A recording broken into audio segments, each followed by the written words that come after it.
Bueno, buenas tardes a todos.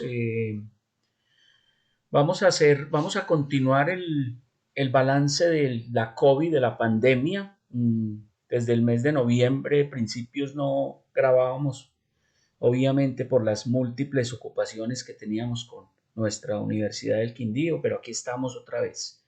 Vamos a tratar de mirar algunas cosas comparando qué pasó el 2 de noviembre y qué pasa ahora casi mes y medio después.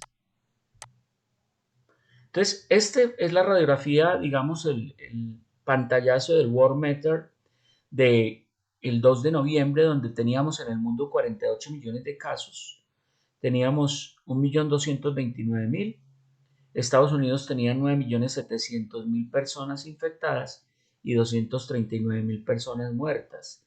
Y mire Colombia, 1.106.000 con 32.013 muertos. Vamos a ver qué pasa 17 de diciembre. En el mundo 75 millones, casi se multiplicaron, porcentaje significativo como del 80% más.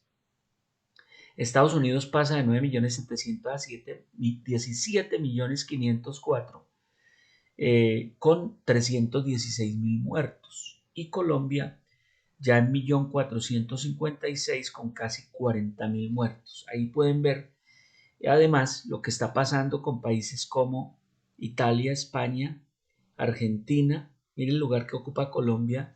Colombia ocupaba acá el octavo lugar y ha ido descendiendo. Ya está en el 11, digamos, en número total de casos. Muy bien, esa es como la situación. ¿Qué pasaba el 2 en Colombia? 1.108.084 personas, pasamos a 1.456.000. En ese día hubo 8.600. ¿Qué pasa hoy en Colombia? Se están multiplicando, se están duplicando porque estamos alrededor de 5 o 6.000 personas. Y aquí el día, por ejemplo, el día siguiente, el 17, fueron 12.000 contagiados con 32.000 muertos y pasamos del 2 de noviembre al 17 de diciembre a 39.000 y empezamos a aumentar obviamente el número de muertos. 166 este era el promedio, a 204, ahora ya estamos en 200, más de 220 muertos.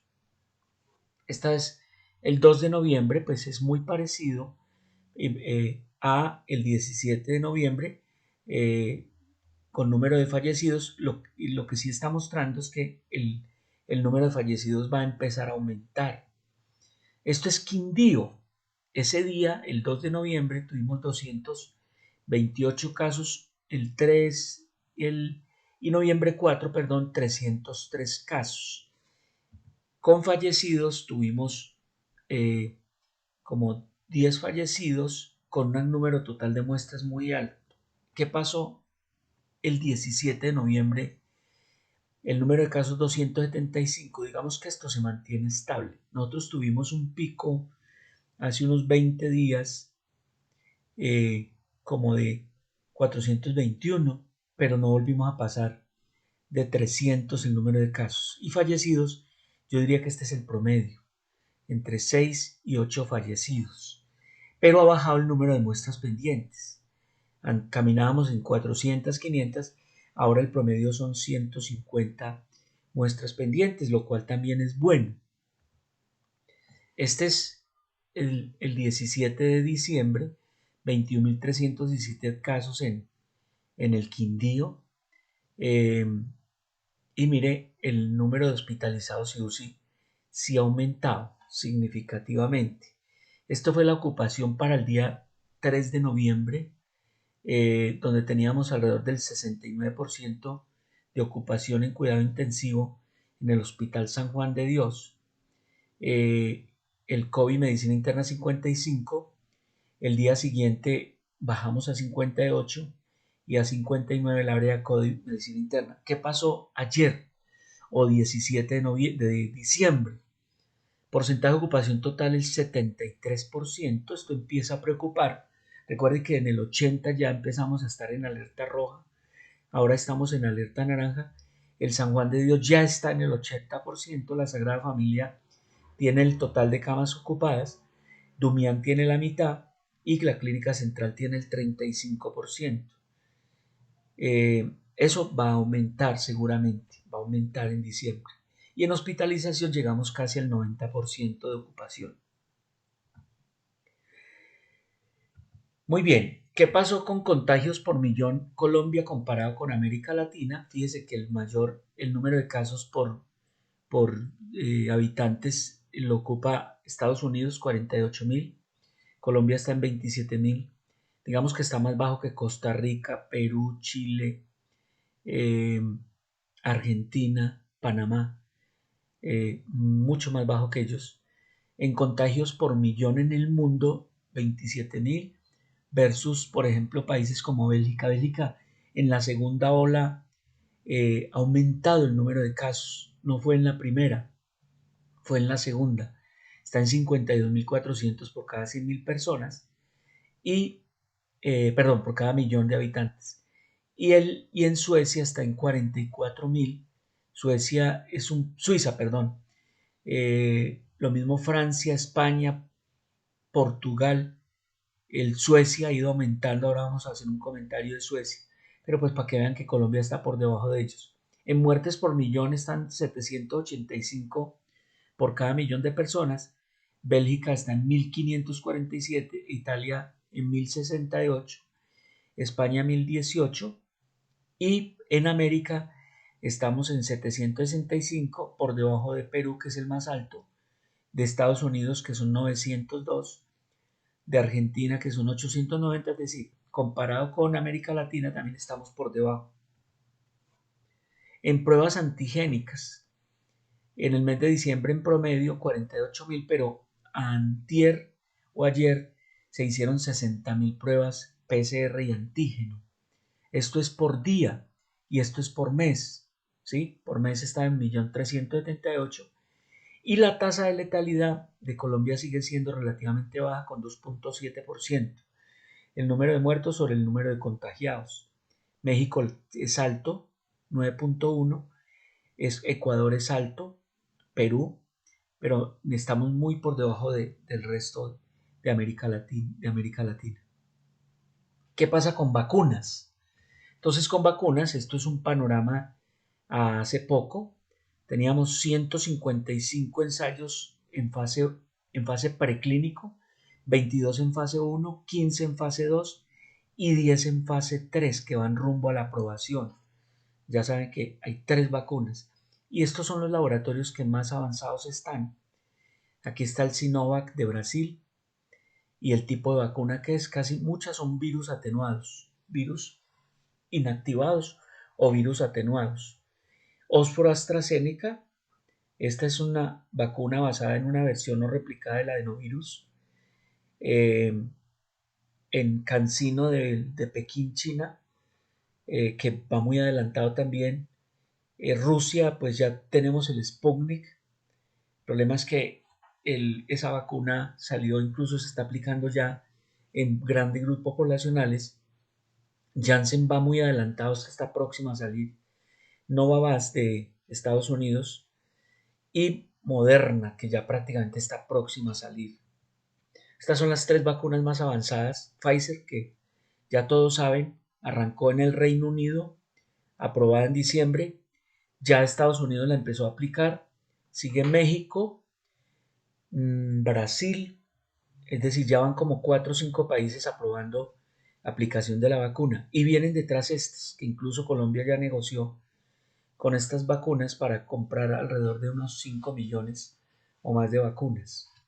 Bueno, ¿cuál es el funcionamiento? Y aquí es bueno dejar muy claro cómo es el funcionamiento de las vacunas para que se acaben muchos mitos, sobre todo mitos relacionados con que las van a alterar el código genético de nosotros, cosa que no va a pasar.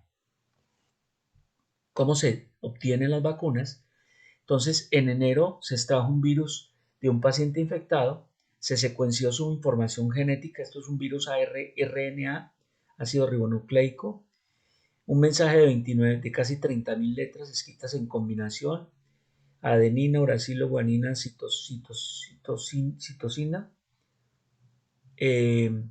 y que permite al virus atacar. ¿Qué se hace después?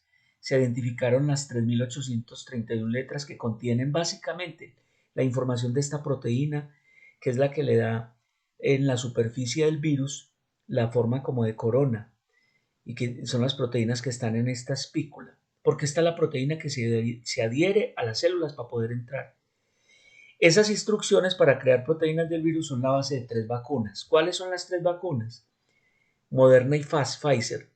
Básicamente esta es por primera vez en la historia de la humanidad se usa una vacuna de este tipo. El mensaje se codifica en una molécula de ARN que se encapsula en una membrana lipídica para entrar en las células.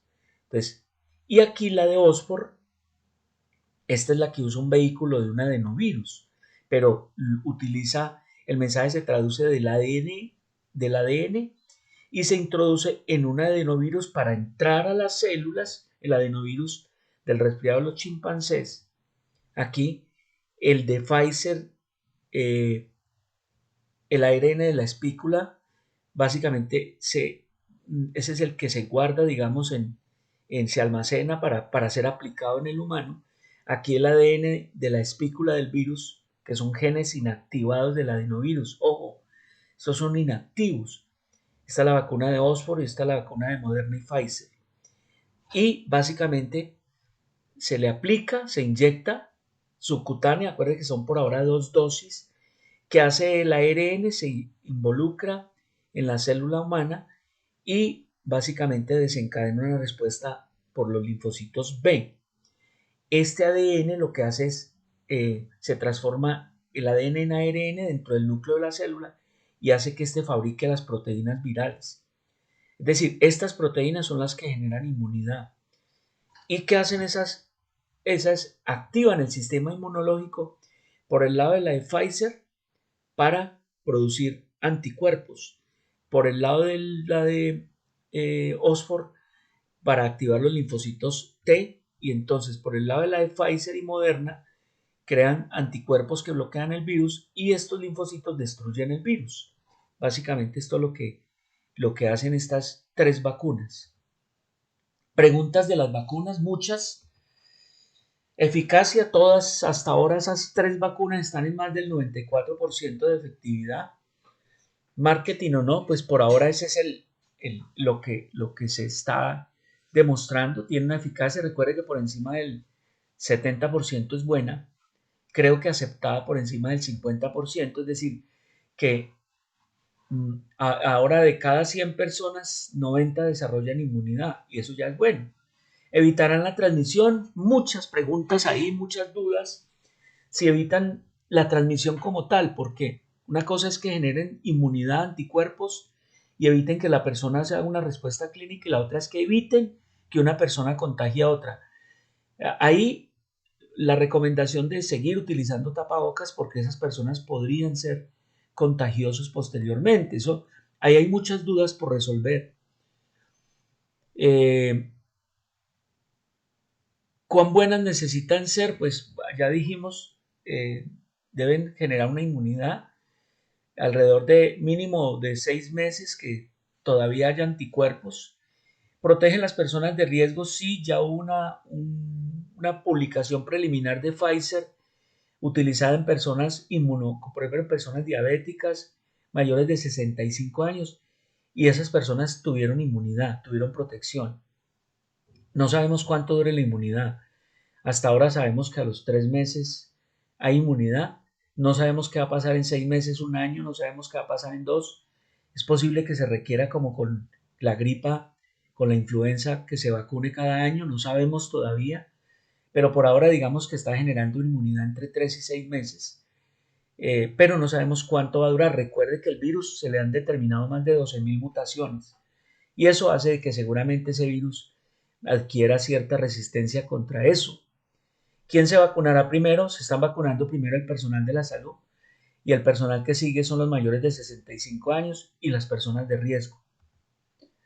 ¿Serán seguras? Por ahora han demostrado ser seguras. Por ahora se demostró Pfizer, hubo 2 reacciones alérgicas en 2 personas en el Reino Unido, pero entonces ya una de las recomendaciones es que las personas que hayan tenido fenómenos alérgicos o fenómenos alérgicos a vacunas, pues no se vacunen o se haga con la mayor precaución. pero por ahora digamos que no han producido mayores problemas. Problemas logísticos mucho. La vacuna de Pfizer requiere 70 grados, menos 70 grados centígrados. Los contenedores, la mayoría de muchos países no están preparados para eso. Producir y transportar grandes cantidades, estamos hablando de 3.000 millones de personas que en uno o 2 años deberán estar vacunadas. ¿Cuánto falta para vacunarnos? ¿Quiénes están vacunando ya? Entonces, ¿quiénes están vacunando? Ya están los ingleses y ya arrancaron los americanos, van a continuar los mexicanos, ellos ya garantizaron iniciar ahora, antes de terminar el diciembre, y obviamente vienen seguramente los brasileros y los europeos.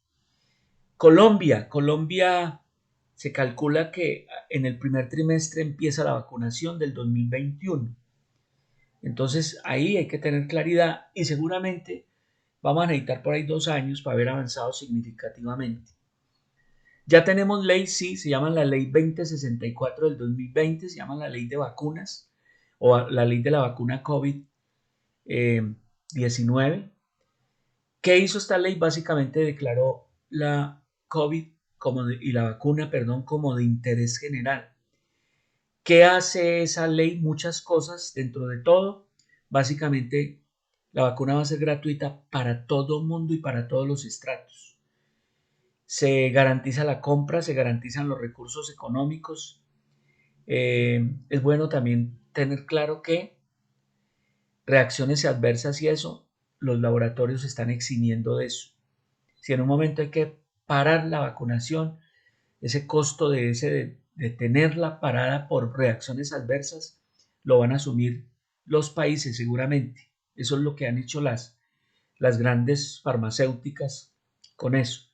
Pero digamos que la ley también determina un seguimiento, determina un comité de compra que ya estaba creado previamente, pero digamos que ya tenemos ley. ¿Qué falta?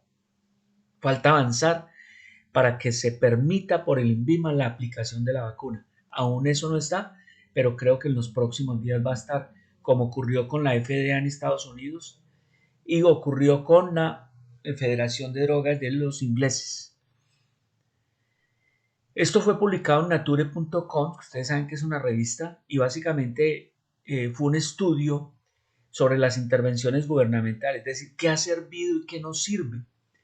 Y una de las grandes conclusiones que las medidas más efectivas para detener la pandemia es cerrar y restringir los mayores lugares donde la gente se reúne, entre las que sirven poco, es eso que andan haciendo por ahí de desinfectar ambiente, los carros, las superficies. Eso eran las medidas que menos efectividad tuvieron y aquí lo tienen. Todo lo que está arriba es lo que más ha servido y todo lo que está abajo es lo que menos ha servido. Miren, lo menos, recibir una ayuda internacional, aumentar la capacidad de testeo. Llama la atención esto. Uno creería que es una medida que sirve, según ellos, no tanto.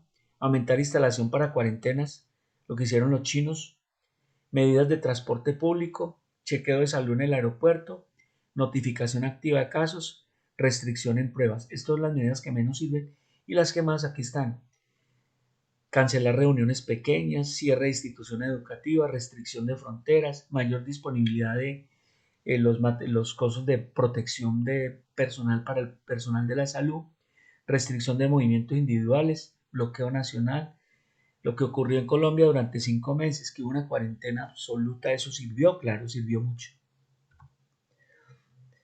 ¿Qué pasó? Esta noticia salió en El Tiempo ayer, creo, ayer o hoy, con Suecia. Ustedes saben que Suecia es un país escandinavo junto con Finlandia, Dinamarca y básicamente, y Noruega, perdón. ¿Qué hizo Suecia? Estos países, ustedes saben que son sociales democracias, donde le dejaron casi la libertad a la gente de que tomara decisiones de cuidarse o no, y los cierres que hicieron fue pocos, ellos no cerraron masivamente las cosas, ni hubo cuarentena, ni hubo cierre de fronteras. ¿Qué les está pasando ahora? El rey de Suecia declaró que habían fracasado, esa fue la palabra, hemos fracasado, dijo el rey, y han tenido 350.000 casos y más de 7.800 muertos, y en este momento andan con la segunda ola en un aumento de De hecho, están copando los servicios de salud. Sobre esto hay mucha discusión y yo esa discusión la dejo abierta. Ellos de cierta manera su economía no la han golpeado tanto. Eh, los que más se han muerto son el personal mayor de 65 años y los confinados, los que andan como en los hogares para personas de la persona del adulto mayor. Esos son los que más han fallecido. Entonces la discusión, como les digo, sigue abierta, si sirve o no sirve. ¿Ha mejorado el tratamiento? ¿Cuánto y por qué? 3 estudios. El estudio del Reino Unido, donde básicamente la mortalidad en la UCI disminuyó al 30%, estaba en el 43% y bajó al 30%. ¿Sí ha mejorado? Sí, en un tiempo sí. Este es otro estudio en Nueva York con más de 5.000 pacientes. Cayó de un 25 a un 7.6, ¿sí? Seguramente la gente no está entrando tan grave y seguramente la están interviniendo más precozmente. Y definitivamente la medida que más ha ayudado es la aplicación de corticoides en los pacientes que van a entrar en falla respiratoria. Esos pacientes se han beneficiado y han bajado la mortalidad. Entonces sí ha mejorado. Un comentario actualizado sobre las pruebas PCR antígeno anticuerpo. El gol estándar del diagnóstico para la COVID es el PCR nasofaríngeo. Digamos que ojalá tomado no tan precozmente porque puede ser negativo, no tan tardíamente porque también. Pero ese es el examen ideal que se le debe tomar, obviamente, a toda persona sospechosa, a las personas contacto, a las personas que se hospitalizan. Esto tiene más del 90% de especificidad y sensibilidad y el antígeno está alrededor del 80 y pico por ciento. Recuerde que el PCR lo que detecta es el número de copias de RNA del virus y el antígeno lo que detecta son partículas. Entonces la sensibilidad y la especificidad baja con el antígeno, pero también sirve. Y con anticuerpos no es para diagnóstico.